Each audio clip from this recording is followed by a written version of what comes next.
Welcome to ConExpo 2020. I'm Diana Henry, and I'm joined by some really important people here at ConExpo. Dennis Slater, President, Association of Equipment Manufacturers, and Jeff Reed, President and CEO of George Reed Company and VSS International. Thanks, gentlemen, for joining me. It's good to be here, Diana. A great show. ConExpo is just going really well. Busy.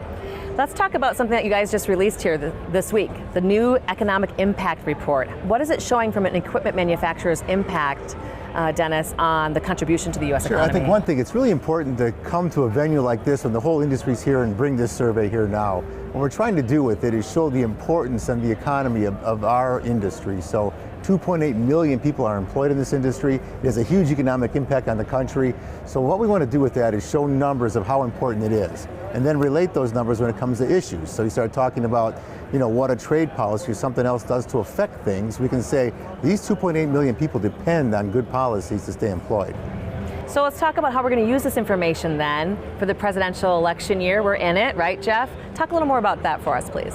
Well, again, just a couple of weeks ago, we had a town forum here in Las Vegas, which we sponsored, where we had 4 of the Democratic candidates, and the one of them that is the last one standing apparently was there, and we talked about infrastructure and posed questions to them of how do we finance it, how do we fund it? It tends to be the big question as we go forward, and what do we do with hopefully getting a gas tax through to be able to solve this problem. Some have called 2020 the manufacturing election. Do either of you want to speak to that a little bit? Sure, I can go with that first. Yeah, definitely. We know that those 2.8 million jobs depend on it. They're well-paying jobs. I think the politicians out there understand that manufacturing is important to the really economic well-being of this country. So our goal always is to emphasize that. And also, I think we've had good growth in the country the last couple of years. So you start to forget the fact that some of these policies today, the lack of investment for infrastructure especially, and some of the trade barriers are starting to hurt the manufacturing economy. We had really good growth the last couple of years, but now the survey shows in this last year, it has slowed down. So we have a story to tell with that too. How are you going to engage the industry and the candidates on this topic? Well, I think it boils out to, is we're talking about these 2.8 million jobs, we're also talking, that's 12% of the working population in this country. You throw on top of it with this particular show, talking about construction, that's another 7.5% of the working population. So we are almost there at 20% of the population of working people is affected by what we're doing. Significant impact that the candidates can't ignore.